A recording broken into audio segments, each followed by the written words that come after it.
Hoje, a gente vai mergulhar em um tema que está no centro das transformações do sistema financeiro: a regulamentação dos ativos virtuais. Como equilibrar inovação, segurança e confiança nesse novo cenário. Para isso, recebo 2 especialistas que trazem perspectivas complementares. Pedro Lipken, especialista em políticas públicas, governança e riscos, e Nágel Paulino, chefe de divisão do Banco Central e voz ativa na regulação de criptoativos. Bem, começando pelo evento, ele está sendo muito bacana em termos de interações com outros reguladores, com outros participantes. Tem um clima de cordialidade mesmo entre os participantes de mercado e os reguladores. E as expectativas em relação às inovações que a gente possa trazer a partir da regulação é que, de fato, quando a gente estabelecer essa regulação, outros pares, inclusive internacionais, eles possam aproveitar algumas das experiências que a gente tentou construir no Brasil. Foi uma ótima oportunidade de interagir com os reguladores dos países e também com o mercado, para realmente ver como é que o mercado está se desenvolvendo e onde o Banco Central pode ajudar a inovação. Olha, os ativos virtuais são uma oportunidade de reduzir custo e de, consequentemente, aumentar a inclusão financeira. A gente tem uma esperança que, em alguns casos específicos, ativos virtuais realmente vão ajudar a reduzir prazo, a reduzir fricção e reduzir o custo das transações. Olá, sejam bem-vindos a mais um podcast aqui do Finanças da Manhã. Estamos no dia 2, com ninguém mais que ninguém menos o nosso co-host, Banco Central do Brasil, e 2 pessoas incríveis para compartilhar um pouco da perspectiva e experiências deles. Nágel, Pedro Henrique, sejam muito bem-vindos. Obrigado. Obrigado, Bia. Conta um pouquinho, só para quem não conhece vocês, a diferença entre os cargos, e a gente vai começar a falar um pouco da agenda de cada um de vocês. Nós 2 somos do Departamento de Regulação, Banco Central. O Banco Central tem 2 departamentos de regulação. Tem mais, mas na verdade o nosso especificamente cuida da regulação de produtos e serviços do sistema financeiro. Nós integramos a mesma equipe técnica, né? Eu sou responsável pela equipe como chefe de divisão e o Pedro, meu braço direito, é o coordenador. Passo a palavra para o Pedro se apresentar também. Não é isso, como já mencionou, nós trabalhamos no DENOR, que é o Departamento de Regulação, né? A regulação se divide principalmente no DENOR e no DEREG. O DEREG cuida da regulação prudencial e de câmbio, e o resto, que é a regulação de produtos, serviços de instituições, fica com a gente. Não que outras partes do banco não façam regulação também, né? Mas elas fazem regulação mais nas suas áreas específicas de atuação. A gente está aqui no Finanças da Manhã para falar do amanhã, para trazer essa conversa necessária, regulatória neutra, a troca da América Latina, né? Temos 17 países diferentes, a gente estava trocando antes de entrar no live aqui, da troca com o Peru, a troca com a Argentina. Conta um pouquinho dessa posição hoje do Brasil.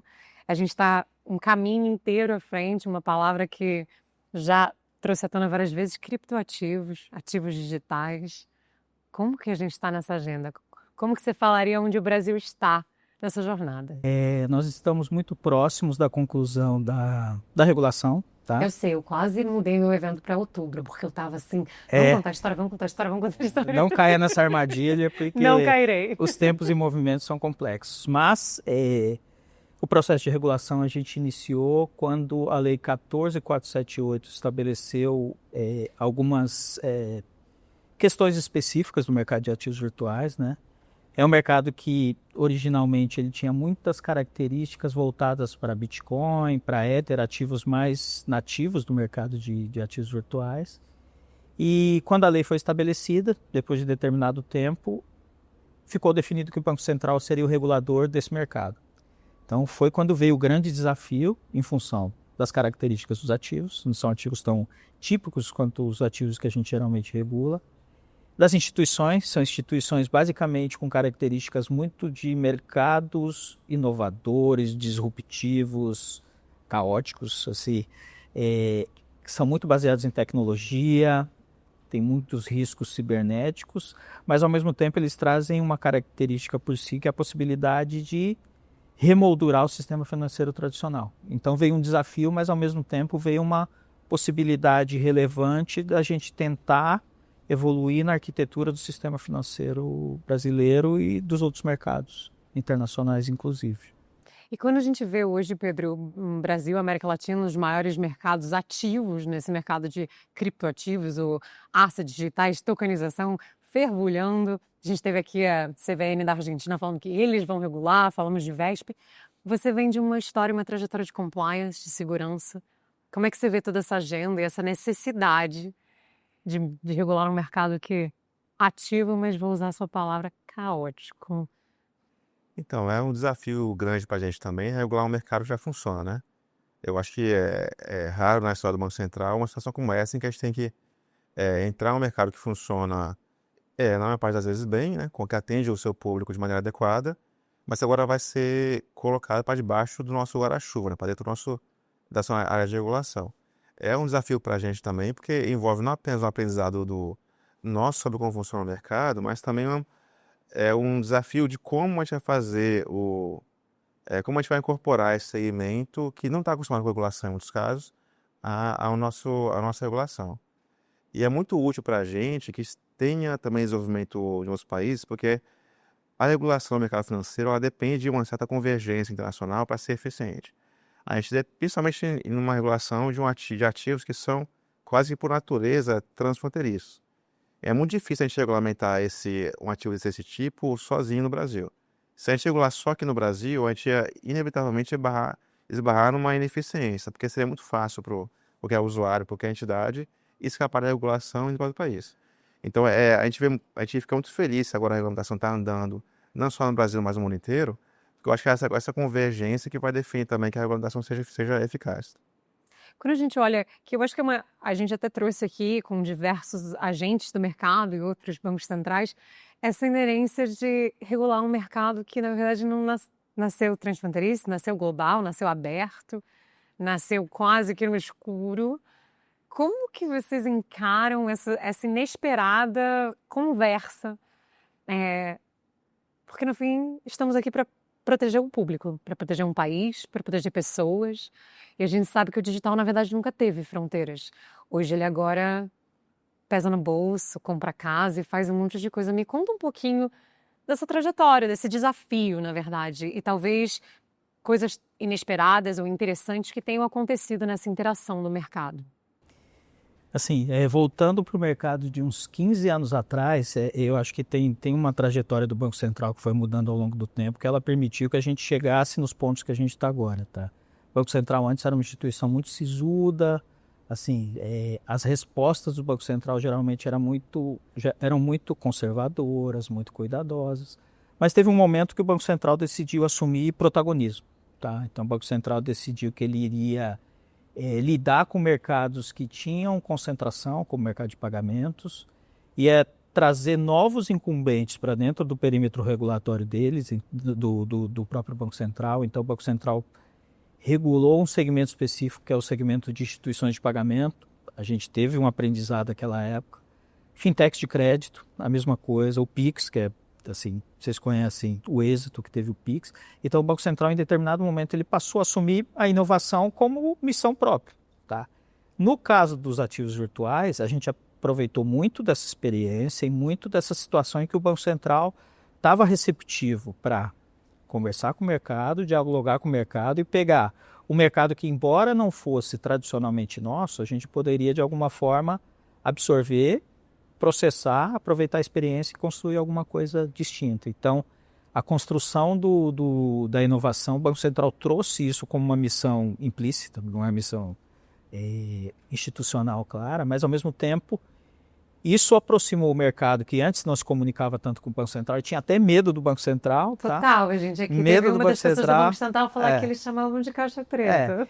E assim, as pessoas olham de fora e falam, não, o Banco Central, cara, os caras assim, mas embora pareça que a gente não compreenda determinadas coisas, mas a gente compreende. Então tem uma situação típica da primeira consulta pública. A consulta pública, a gente estruturou, acho que eram 38 questões, jogou para todo mundo e falou, a gente quer entender esse mercado. Então algumas sugestões, algumas manifestações que a gente recebia era do tipo, o que vocês estão querendo regular o Bitcoin se vocês nem sabem o que é Bitcoin? Mas a gente sabe. Eles acham do lado de lá que a gente não sabe. Óbvio. A mesma coisa, a última consulta pública que a gente fez, tiveram manifestações assim de figuras emblemáticas. Você olha lá, cara, esse cara nunca ia se manifestar numa consulta pública nossa. Então a gente lida com um mercado assim que ele está tentando entender o que o regulador está fazendo ali, mas o regulador entrou para quê? Continuar com a agenda de inovação e, ao mesmo tempo, separar um ponto de maturidade do mercado. Por quê? O mercado está lá, aquela coisa assim, cripto, nativo, vou negociar com o meu amigo. Para entrarem os investidores que têm assim, maiores condições, por exemplo, os investidores institucionais, eles precisam ter segurança jurídica. Então, esse mercado ele passa a escalar. Aquela coisa ideológica, nativa, não, Banco Central, regulador, sou antirregulador. Cara, acabou essa brincadeira, acabou. Agora entrou um regulador que naturalmente vai lidar com esse mercado, vai tentar cuidar desse mercado e dentro da missão que veio na lei, vai tentar segurar os recursos dos clientes, a poupança popular, prevenção à lavagem de dinheiro.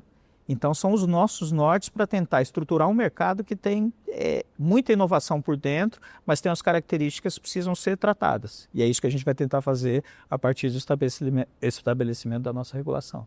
E assim, o mais entusiasmante é que o próprio mercado ele compreendeu que o Banco Central ou nos outros países, outros reguladores, eles precisam entrar para que esse mercado ele tenha consistência e todas as crises que ele está passando, tá? Crypto Inter, picareta da FTX, todos esses caras aí, eles não têm o espaço que eles têm, as instituições que têm reputação e têm boas condições, elas continuem operando. E quem tem interesse em negociar esses ativos, naturalmente tem gente que tem mais propensão ao risco, vai poder negociar dentro de uma segurança jurídica, porque tem um regulador com um porrete nas costas escondido para pegar quem fizer as coisas erradas. Vocês escutaram, né, gente? Porrete nas costas. O brasileiro aqui leva... E para você, Pedro, nessa experiência de ver na mesma conta, tem mais algum absurdo aí? Jura que escreveram? Que audácia, né? Escrever uma consulta pública, você ainda me escreve que o regulador não sabe o que é Bitcoin. Jesus Cristo. Vocês devem colecionar, né? Algumas grandes pérolas dessa inovação. Como o Legal mencionou, acho que o Banco Central, nos últimos 10 anos, torna uma agenda de inovação mais forte, né? Eu acho que a inovação essa agenda acho que é indissociável de uma maior abertura também, né? Então a gente, tanto participando em eventos, quando com medidas específicas, com a consulta pública, por exemplo, a gente tem que ter um nível maior de abertura para realmente entender de onde pode vir a inovação e como é que a inovação está realmente acontecendo no mercado. E a consulta pública realmente é uma oportunidade também do regulador tomar realmente essa medida do que quem atua no mercado quer fazer, né? E nesse caso específico, a gente inovou também, fazendo uma consulta pública aberta, como nós já mencionou. Geralmente, a prática do Banco Central era só colocar em consulta pública o texto da norma já pronto como proposta, né? Ainda seria ser aprovado, mas a gente colocava o texto para consulta pública já, de alguma maneira ou de outra, já direcionando o debate, né? Quando você pauta um texto e fala debatendo esse texto, de uma maneira ou de outra já no mínimo, circunscrever o que está sendo debatido. A nossa iniciativa nesse novo segmento, que não vai um segmento novo, tanto em termos de quando ele foi criado, de como ele se desenvolveu, também novo para a gente. Então, a gente achou por bem criar uma consulta pública inicial com perguntas abertas, formuladas com o apoio do DENOS, de outros departamentos do Banco Central e também de outros órgãos, para tentar entender melhor como é que o mercado realmente funciona e quais são as demandas do mercado. E com base nessa consulta pública, nós partimos aí sim para elaborar um texto, uma proposta, que resultou na segunda consulta pública, né? Mas nesse processo de abertura maior também para receber contribuições, a gente recebe todo tipo de crítica possível, né? Desde crítica que a gente sabe, inclusive, que está vindo de uma fonte não fidedigna, né? Pessoas usando e-mails de terceiro, nomes de terceiro para enviar a crítica, a sugestão, até muitas sugestões relevantes também, de gente que realmente viu, que quis engajar nesse debate, né? Gente que viu realmente, olha, que é uma oportunidade de contribuir para a regulação e realmente se debruçou sobre o questionário inicialmente e depois sobre o texto da consulta e contribui muito para melhorar a nossa norma final. E eu acho que também muita gente vai perceber quando sair o texto final da norma que as contribuições fizeram diferença e tiveram efeito para mudar a versão final da norma, né? Não em tudo, porque como regulador a gente está equilibrando muitas demandas diferentes, né? Muitos objetivos diferentes, mas eu acho que é relevante e interessante para a gente ver como é que realmente esse processo mais aberto resulta em uma norma melhor em última instância. E nesse processo de abertura, né, que eu acho que é uma das grandes razões pela pela qual estamos aqui, pelo menos no Finanças da Manhã.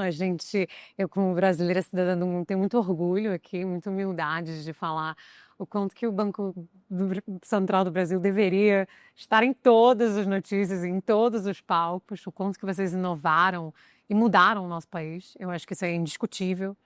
Então fica aqui mais uma vez a minha extensão, minha parabenização e minha gratidão de vocês estarem aqui fomentando um país melhor.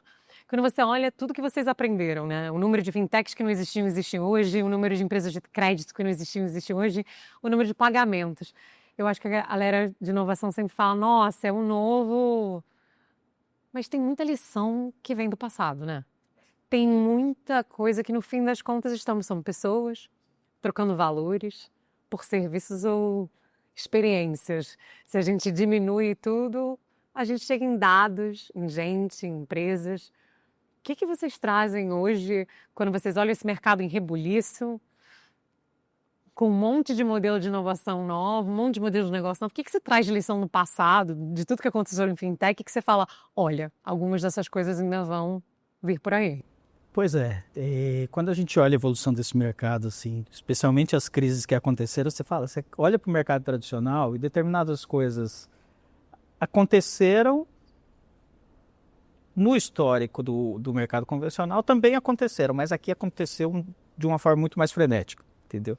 Então você vê as crises relacionadas à solvência de instituição, modelos de operação. Você já falou uma aí, né? Você falou FTX, aí soltou uma bomba. Modelo de operação, essas questões assim de stablecoin algorítmica, você fala, cara, será que um algoritmo ele tem condição, assim, de forma bem agnóstica, será que o algoritmo ele tem toda essa condição dentro de uma situação adversa, por exemplo, de lidar com muitos requerimentos, chamadas de recurso e contrabalancear do lado de cá dos ativos que estão garantindo essa operação? Por que eu digo isso? Em função das crises bancárias, tá? Então, o histórico de crises bancárias, crises financeiras, você olha para esse mercado específico e fala, cara, muita coisa aconteceu ali, pode acontecer aqui e vai acontecer, certamente vai acontecer. Já está acontecendo, né? Eu acho que você olha assim, eu não vou pedir para você comentar, mas criando um paralelo, a gente olha o que aconteceu no Silicon Valley com T-bill operations e Treasury, e a gente olha o que está acontecendo hoje no mercado de criptoativos, que já está acontecendo, já tem toda uma operação. E isso traz um pouco da minha pergunta aqui. O que é essa oportunidade? A gente trouxe isso, eu trouxe para o Renato Gomes. O que é essa oportunidade da dolarização ou o trabalho aí do Banco Central de falar existe uma oportunidade de regular o parquinho, né? Botaram umas regras, você chamou de porrete, eu vou falar de parquinho. Como é que você vê esse rebuliço? Você falou de stablecoins, a gente está vendo o Genius Act, era novelty, não é novelty mais, que eu acho que é um pouco desse aprendizado de olhar ou para trás, né? Para mim, eu não sei, como empresária, sempre não me surpreendeu o que aconteceu na administração. Você tem uma administração que tem uma tesouraria do jeito que ela tem nos Estados Unidos, ela puxa e agora ela fala, não, agora vai todo mundo ter dólar, vai ter todo mundo ter stablecoin, tem que ser no meu dólar, vou dolarizar o planeta. E eu acho que assim, a gente olha o que está acontecendo na CVM na Argentina, vocês aqui. Queria entender como é que vocês veem essa oportunidade global no mercado. Essa questão da dolarização, vou trazer um exemplo prático, não meu, mas do Pedro, que ele foi fazer um mestrado no Japão, tá? Ele ficou 2 anos no Japão. Eu vou fazer pergunta agora sobre o Japão. Aí o que aconteceu com o Pedro? Quando a gente conversava, ele falou, cara, tô enrolado aqui para fazer uma transação via Swift, né, Pedro? Transferência e tal. Swift. Demorava uma cara, assim, um tempo razoável. Quanto que custava, né? Ele demorava... A gente vê claramente que existe oportunidade de melhoria nesse mercado, né? Porque demora 3 dias para ir para lá. Quando tem um problema também, demora para voltar 3 dias também. Você tem que dar um aceite para receber de uma transação de volta. Não é tão fluido quanto poderia ser, né? E nesse sentido, realmente, acho que a gente vê o motivo pelo motivo do crescimento das stablecoins, né? Se a gente tinha, até alguns anos atrás, a visão ainda de que o ativo virtual, que realmente faria diferença, que realmente ia prosperar, era um ativo virtual puro, como o Bitcoin ou o Ethereum, o ativo virtual realmente nativo desse mercado, a reviravolta que teve é que os stablecoins representam, acho que quase 90% do volume de transações, né? Não só no Brasil, mas no resto do mundo também. E a gente vê que realmente parece que onde realmente essa tecnologia se mostrou competitiva e realmente se mostrou com capacidade de revolucionar o mercado foi nessa parte de pagamento transfronteiriço. Até olhando para o Brasil, por exemplo, essa impressão nossa, né, de que o nosso sistema de pagamentos hoje nacional funciona muito bem, né? Ele é rápido, ele é eficiente, seguro, com custo baixo. E Então, você é muito humilde, porque ele funciona mundialmente bem, né? ele funciona bem. Ele lidera o sistema de pagamentos mundial. Mas aí deixa eu fazer um elogio, que eles são no Banco Central mais humilde, mais sério. Mas ele funciona bem de tal maneira que eu acho que a gente vê aqui que não existe no Brasil um risco de ativos virtuais substituírem o pagamento nacional. Mas realmente, onde eles se mostram Faz sentido, né, Pedro? Porque quando a gente começa a falar de stablecoins, a gente fala de stablecoins peer-to-peer, peer-to-peer no Brasil. Tá isso resolvido. é resolvido. Tá resolvido. Mas eu acho que no nosso papel falar, olha, não faz sentido, então não vamos fazer. Não, tem que estar disponível e o mercado fala se faz sentido ou não, né? A gente, E mas talvez inove em cima. Isso, talvez evoluções futuras vão melhorar, vão agregar valor na ferramenta e permitir uma adoção mais ampla, né? Mas pra gente, a gente não identifica esse risco hoje. Realmente o que chama atenção é o uso como stablecoins para o investimento, o pagamento internacional. E isso também acho que foi uma mudança em todo o mercado, em todo mundo, e que existe também que a gente pense de um pouquinho diferente também, como vai regular isso, né? Mas realmente, o Brasil, a princípio, também não parece contar com um risco realmente de uma dolarização ou numa criptoização, né? A gente não é costumeiro para a gente hoje em dia ter transações e ativos cotados em dólar no Brasil, né? Alguns países da região têm um pouco mais forte, então, mas a gente no Brasil, a princípio, não. Então, a gente não vê esse tipo de risco. O que a gente realmente vê é que a tecnologia oferece uma oportunidade de realmente reduzir custo. Então, isso para a gente é um dos objetivos também. A gente quer a inovação ela não é um objetivo em si, né? O objetivo é a inovação para fornecer mais serviço, mais barato e mais segura. E a gente vê que esse mercado tem essa possibilidade, né? É lógico, vai ter que adequar o mercado que hoje opera sem regulamentação para a regulamentação, mas a gente vê essa oportunidade de realmente não revolucionar, mas de dar um ganho de eficiência nesse setor. Seja pela adoção direta dessa tecnologia, ou seja pela adoção de gente que já atua nesse mercado dessa tecnologia, né? Talvez a stablecoins, da DLT de maneira geral, vai servir como sistema de liquidação por baixo de entidades e instituições que a gente já operam hoje, né? Mas para a gente essa é uma grande promessa de inovação também. Lembrando que o Banco Central também tem a iniciativa específica de criação do DREX, né? Então, sim, eu ia tocar nesse assunto agora que ele começou a falar de stablecoins. Eu falei, desculpa. Não, traz ele para mim, Nigel, porque stablecoins traz uma conversa que volta para o DARE Act, volta para aquela tempinho de FTX, volta para o $100, né? Volta para um dos primeiros processos de você vai CBDC, não vai CBDC. Aconteceu Hurricane Dorian, eles usaram para pagamento de o que seria um alívio, né, pensão, e hoje você vê não em circulação. Você vê várias CBDCs não em circulação, não em sandbox. Me conta um pouquinho como que o Banco Central vê essa conversa entre CBDCs.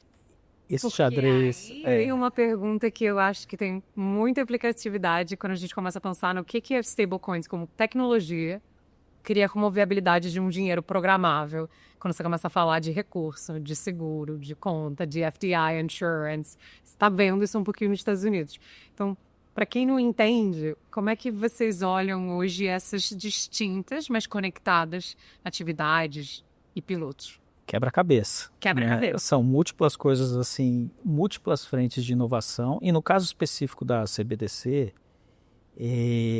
cada país tentou identificar um apelo específico em relação à moeda própria, em sua versão cripto, tá? Assim, no nosso caso específico, as questões de pagamento, como a gente disse, em tese já estariam resolvidas, né? Então, dentro do Banco Central, é outra unidade, né, a nossa, né, mas a gente acompanha as discussões, o caminho da CBDC, ele está associado a permitir a evolução do passo seguinte do mercado de ativos virtuais, que é a tokenização. Então, é assim, você tem um mercado de ativos virtuais com DLTs, com smart contracts, etc., liquidação, programabilidade, etc. Você dá um passo seguinte, que é esse mercado, ele começar a ocupar espaço no mercado tradicional. Então, vai ser um instrumento financeiro, um instrumento emitido por uma instituição financeira, um valor mobiliário que está na regulação da CVM, ele passar por um processo de tokenização e, a partir daí, a mutação no mercado tradicional ela começar a ocorrer. Por quê? Porque o que era nativo do cripto, as principais feições do cripto vieram para o mercado tradicional. E a CBDC como um mecanismo de liquidação de operações complexas dentro desse mercado tradicional. Então, do mesmo, assim, pensando de forma aberta, tá? O mercado cripto, eles criaram uma solução que é a stablecoin. Para as operações cripto, o mercado convencional, ele cria uma moeda, uma representação da moeda nacional, numa versão cripto, para solucionar as questões do mercado tradicional. Aonde eu ainda vejo, eu acho que assim, a galera tem muita crítica, né? Principalmente a galera cripto, e por razões muito óbvias, né? Pelo menos para mim, como setor privado, de, se fizer isso eu vou ganhar menos dinheiro. Se for minha moeda e eu fizer meu meme coin aqui, ou se eu tiver meu mint, eu tenho controle de liquidez, eu tenho controle de várias outras coisas hoje no mercado. Quando você olha em transparência pública, a gente teve aqui o Tribunal de Contas, começa a fazer muito sentido esses casos de uso. Como é que você vê esse sistema que você chamou aí de quebra-cabeça, bolinha de cristal, o mundo vai ser todo tokenizado e são os ativos... Eu acredito nisso, Nigel, minha toda humildade, eu acho hoje, teve a hype de NFT, teve a hype de tudo, mas é bem óbvio que a gente vai ter que ter uma representatividade do mundo que já acontece no físico, no digital, de várias maneiras. E o digital permite a você dados, outras coisas que a gente também não regulou ainda, totalmente. Então, como é que você vê esse quebra-cabeça para um futuro mais próspero? Deixar com o Pedro essa. Quão próximo é a pergunta, né? Porque a gente tem... voltando um pouco à pergunta anterior, né? Quando a gente olha, tipo, DREX, ativos virtuais e tokenização, são três agências que convergem e se complementam, mas elas funcionam, elas são independentes, né? E porque elas têm fontes legais diferentes, ela tem ritmos diferentes, necessidades diferentes, né? Quando a gente pega a nossa regulação, por exemplo, ela tem uma base legal clara, a gente está estabelecendo, seguindo o ritmo para regulamentar esse mercado. Tokenização é um assunto extremamente amplo e que depende não apenas de uma mudança legal, normativa do Banco Central, mas mudança legal profunda também, né? A gente tem, para cada tipo de ativo diferente, um sistema às vezes, de registro muito amplo, depósitos diferentes, a gente tem regras diferentes que, em boa parte dos casos, vai exigir, inclusive, mudança legal para poder dar efetividade à tokenização, né? Então, e o ritmo dessas mudanças, eu acho que vai ser diferente de acordo com o ativo, de uma maneira que eu não consigo prever, né? Porque por mais que a gente no regulador tente avaliar bem o mercado e tenta avaliar a melhor da nossa capacidade, o que acontece no mercado e para onde ele vai, a gente não tem essa capacidade, a gente não consegue fazer isso. A gente tem que reconhecer que a gente não consegue prever o futuro.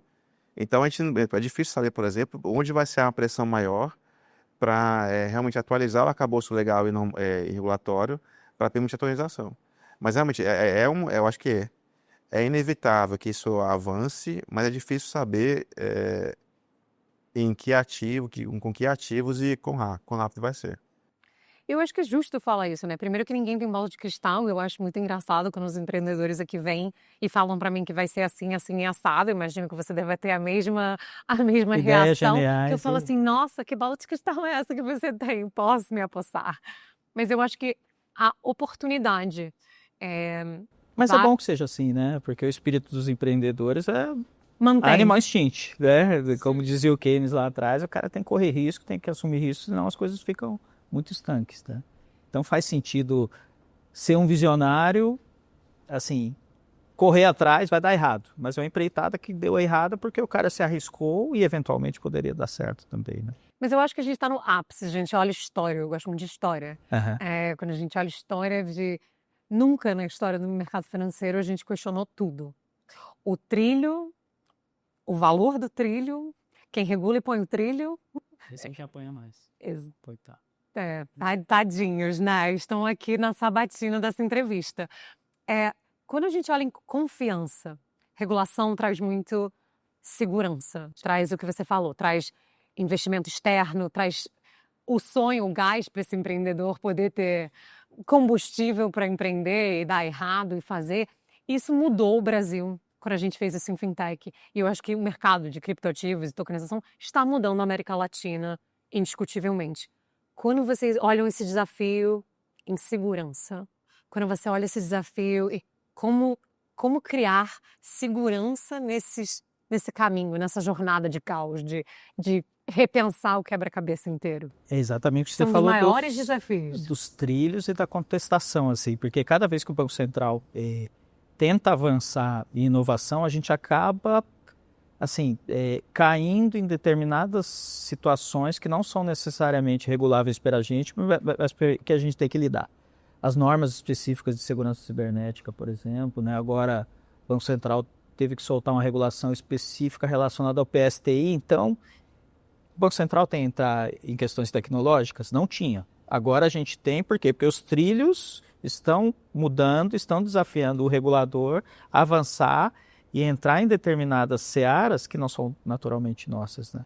Então, é uma jornada evolutiva que o regulador também está assumindo riscos, no final das contas está. A gente podia deixar as coisas como estão, mas a gente acaba tendo que avançar um pouco mais para lidar com questões de inovação genuínas, que são importantes, mas que a gente abriu espaço e tem que correr atrás. Então, a segurança também tem a mudança de contexto relacionado. Quais eram os riscos de 10, 15 anos atrás? Eram os riscos operacionais, risco de crédito, risco de mercado, risco de liquidez. Agora você assume um risco distinto, que é o risco cibernético. Então, determinadas situações que a gente vê por aí, o Banco Central e outras instituições, elas vão ter que se preparar para lidar com um tipo de risco que é invisível, pode estar acontecendo agora, pode estar acontecendo de uma forma maciça, pode estar acontecendo em função de uma vulnerabilidade na ponta que ninguém pensou, mas a inovação abriu espaço para que aquela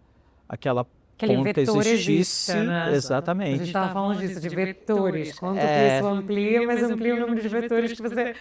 Então a gente está operando com coisas invisíveis, está tentando tatear e tentando fechar os circuitos e traz o risco também para o regulador. E a gente tenta, em outros momentos, falar, tudo bem, a evolução da inovação foi até aqui, agora a gente precisa dar uma freada, organizar aqui a casa e vamos em frente depois. Mas acho que o momento agora, estamos sendo questionados em função dos desafios, das mutações, mas também tem um momento depois de uma sequência de tantas inovações, o próprio Banco Central tem que olhar para o perímetro regulatório, para os riscos que ele assumiu, para a condição específica do Banco Central, tá? Em função, questões que são explícitas para todo mundo, né? De corpo técnico qualificado, mas é um corpo técnico envelhecido, né? As reposições não são constantes. As questões orçamentárias são complexas, porque o orçamento é um só que as direções do orçamento geralmente vão para outros caminhos, não necessariamente o nosso. Sim. Tá? Tudo bem, são decisões políticas, mas as decisões políticas têm consequências no final das contas, né? Então, eu acho que é uma das razões mais de orgulho do Banco Central. Se você olhar o que vocês fizeram, na agenda que vocês fizeram, na velocidade que vocês fizeram, independente de um calendário eleitoral, sim. É uma das diversas razões pelas quais a gente criou o Finanças da Manhã, porque a gente achou que tinha que contar para o mundo o que estava acontecendo. Vai ser bem, não puxar só para a gente a sardinha, mas a CVM também, ela passa por situações complexas. Então, são dois reguladores importantes do Sistema Financeiro Nacional, o Sistema de Pagamentos, agora vem o mercado cripto, que a nossa condição específica, a gente corre, mas a gente está assumindo riscos que eles poderiam ser tratados de outra forma, tá? Não entrando na discussão política, tá? Não entraremos. Mas tem pontos de vulnerabilidade, sim. O Banco Central tenta tratar, mas acabam criando, assim, corremos na inovação, temos que parar. A gente poderia estar só correndo, se as coisas estivessem acontecendo da forma ideal. Mas não vivemos no mundo ideal, então a gente aceita as condições que são postas para a gente e continuam assim como se fossem os 300 de Esparta lutando contra o exército gigante do outro lado. Adorei a referência, vou tentar fazer um meme. Os 300 de Esparta. Pedro, você com essa experiência, além do Japão, mas trazendo o ponto que você me trouxe no começo, de isso não só é um desafio com tudo que o Nádio falou pra gente aqui, mas é um desafio internacional, porque é um desafio inerente sem fronteiras e um desafio brasileiro digital. Então, como que você vê esse relacionamento? Porque além de ser 300 contra Esparta, mercado caótico com porrete, vou usar essa palavra, criador da regra do parquinho que nem existe, você, além de tudo, tem que fazer relação internacional e virar diplomata? Como que funciona isso? Então, por um lado, esse mercado tem um desafio específico, de novo, como ele é transfronteiriço por natureza, é muito mais importante para a gente atingir aquele ajuste fino ali de aquele equilíbrio entre segurança e inovação, né? Porque se a gente vai muito em uma direção, a gente pode acabar matando o mercado nacional, porque é muito fácil, às vezes, usar os recursos e investimentos em para outro país. E se a gente vai muito na outra direção, a gente corre o risco moral também, né? A gente coloca a estabilidade do sistema em risco, coloca os investidores nacionais em risco e também assume o risco moral, também reputacional, de se houver algum problema aqui no Brasil, a gente tem que lidar com essa situação, né? Então a gente está sempre buscando esse ajuste e nesse mercado é bom que as coisas estejam, talvez, nos últimos 2 anos, ganhando mais momento em todo mundo, né? Ó, venho aqui como fundadora da Finanças da Manhã, com muita gratidão, agradecer vocês por participarem desse podcast, por contarem a história do mercado central, do Banco Central do Brasil, e por estarem aqui com toda a energia para lidar com esse mundo caótico, desafiador e cheio de críticas. Eu venho só com elogios e gratidão. Espero que vocês tenham aproveitado a troca aqui com os outros reguladores e que venham aqui não só inspirar, porque a gente já escutou da CVM da Argentina, do Banco Central da Bolívia, do Peru, o quanto que o nosso Banco Central vem para ensinar e compartilhar. Então, por favor, sigam o que o Banco Central está fazendo. Tem muita história que eles contam agora, eles estão na rede social, tem Lift, e muito obrigada. Obrigado a vocês. Obrigado a vocês pelo convite. Obrigada por estarem aqui com a gente. Espero que o papo não tenha sido hermético, porque algumas vezes a gente é meio tecnicista, mas a gente tentou... Mas a galera aqui é nerd dos podcasts, então tá tudo bem. Então tá ótimo, estamos em casa. Muito obrigada. Vamos ser xingados de outra forma, né, Pedro?